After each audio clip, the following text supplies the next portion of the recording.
Bab 1115. Mengomentari orang lain. Cih, karena ia putriku, terserahku mau bilang apa tentangnya, jangan ikut campur. Ayah Zhou membisu. Sudahlah, ia tidak mau berdebat dengan wanita. Logikanya, putri kita pasti sudah pacaran, aku harus lebih memperhatikannya.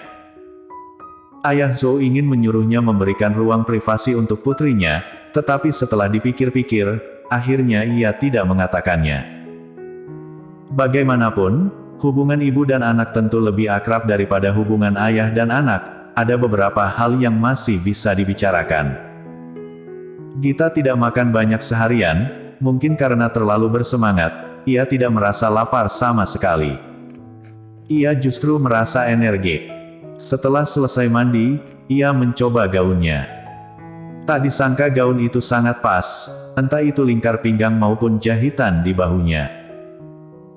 Desainer itu sangat paten, gaunnya tidak hanya dirancang khusus untuk remaja, juga hanya ada satu ukuran, dan setiap karyanya hanya ada satu.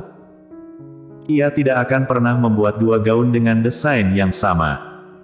Jadi, Gita sangat terkejut ketika mendapati gaun itu begitu pas untuknya, itu berarti tubuhnya cukup bagus. Untung saja. Jika ia bertambah gendut sedikit saja, gaun itu akan terasa ketat. Semakin dipikir-pikir, Gita semakin bersyukur ia tidak banyak makan hari ini. Jika ia makan lebih banyak lagi, perutnya akan membuncit, ia pasti terlihat jelek. Pesta yang ia hadiri diadakan besok lusa, jadi keesokan harinya, Gita tetap hadir di perusahaan sesuai jadwal. Meskipun ia selalu datang setiap hari, ia tetap menyapa resepsionis dengan sopan, baru ia naik. Sesampainya di resepsionis, dilihatnya ada sekitar 6 atau 7 orang gadis berkumpul di sana, tampaknya mereka semua adalah karyawan Hans Corp.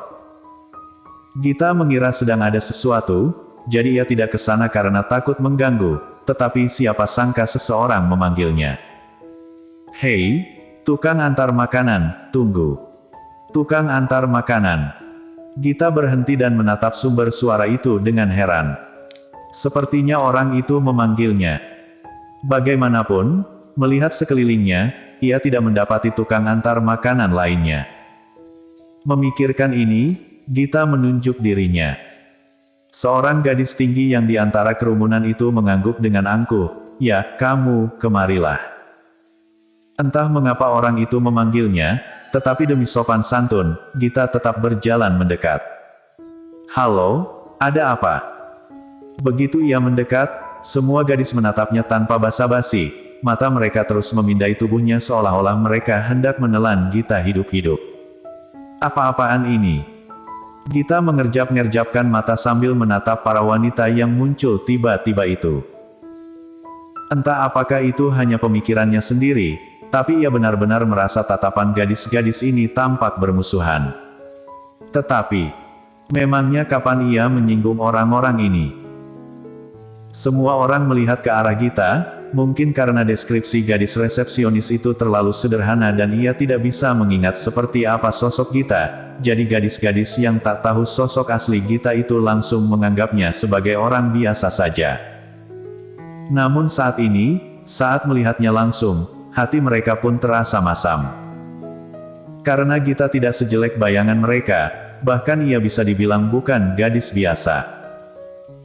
Ia mengenakan baju yang paling sederhana, kelihatan sekali ia adalah orang yang suka mengenakan yang praktis dan nyaman dan tidak mempedulikan penampilan.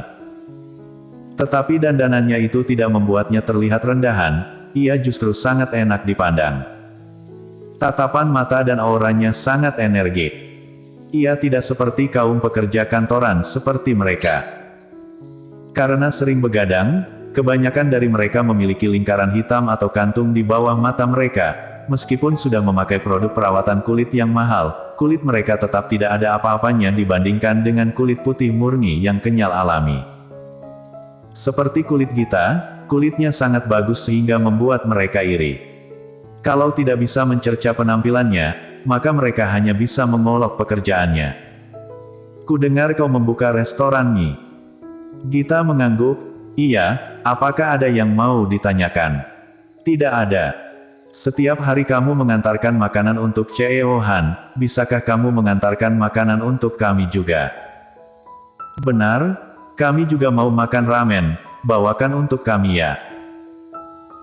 Gita sedikit canggung, sebenarnya setelah kejadian waktu itu, meskipun ia bilang pada Andri Han bahwa ia tidak bisa hidup tanpa mengirim makanan, kalau dipikir-pikir, ia tidak menghasilkan banyak uang dari mengantarkan makanan. Pelanggannya di restoran sangat banyak setiap harinya. Jika ia harus pergi untuk mengantarkan makanan, ia justru tidak dapat menghasilkan banyak uang. Ayah Zhou harus pergi ke sana terus, jika sesuatu terjadi padanya, kerugiannya akan lebih besar. Gita berpikir ke depannya, ia lebih baik hanya melayani pesan antar, atau tidak sama sekali. Orang-orang di depannya ini jelas belum pernah ke restorannya. Maaf teman-teman, restoran kami kekurangan orang, jadi kedepannya tidak akan ada layanan pengiriman. Jika kalian juga ingin makan, silakan mampir ke restoran untuk mencoba langsung. Hah?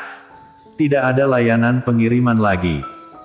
Lalu mengapa kamu memberikan layanan pengiriman kepada CEO Han setiap hari? Benar? Kenapa kamu tidak menyediakan layanan pengiriman? Bukankah kamu tetap saja datang ke sini setiap hari?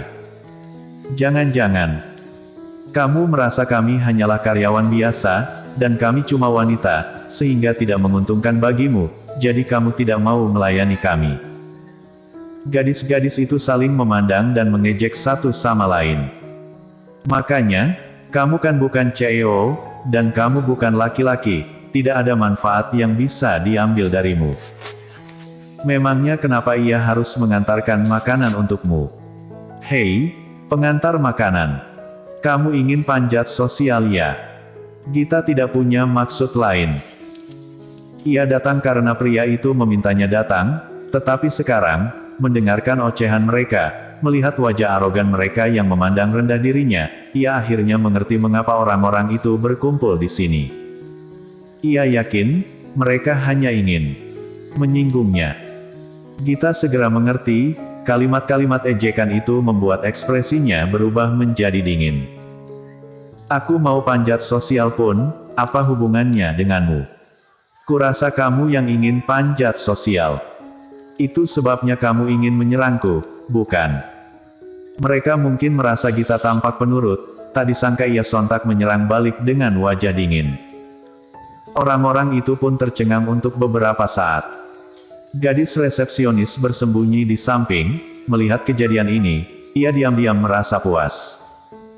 Ia selalu ingin mempermalukan Gita, tapi ia tidak berani. Sekarang melihat orang lain mengoloknya, ia merasa sangat puas. Lagi pula mereka hanya mengatakan beberapa kalimat yang tak enak didengar, itu bukan masalah besar. CEO Han juga tidak mengkonfirmasi hubungan mereka, mana mungkin ia akan mengambil tindakan atas kejadian ini. Apa maksudmu? Siapa yang ingin panjat sosial? Kamu hanya pengantar makanan. Kamu bahkan tidak memiliki pekerjaan yang serius. Kamu hanya mendekati para pria. Memangnya kamu pantas berbicara seperti itu? Gita menatapnya dengan dingin. Aku menggunakan kemampuanku sendiri untuk bekerja dan makan. Sekarang sudah bukan zamannya diskriminasi karena profesi.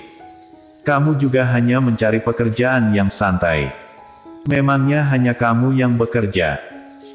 Kita sama-sama bekerja untuk menghidupi diri sendiri, tetapi kamu merasa lebih unggul, sehingga merasa bisa mengomentari orang lain. Kamu, gadis itu sepertinya murka dan ingin memukul. Gita mundur selangkah. Setelah berpikir sejenak, ia pun berdiri diam. Jika kamu ingin memukulku, coba kau pikir dulu, nantinya kamu atau aku yang akan merasa malu. Selain itu, aku harus mengingatkanmu bahwa ini sudah waktunya bagiku untuk mengantarkan makanan ke CEO Han. Kalau waktu makannya tiba dan CEO Han tidak melihatku bersambung,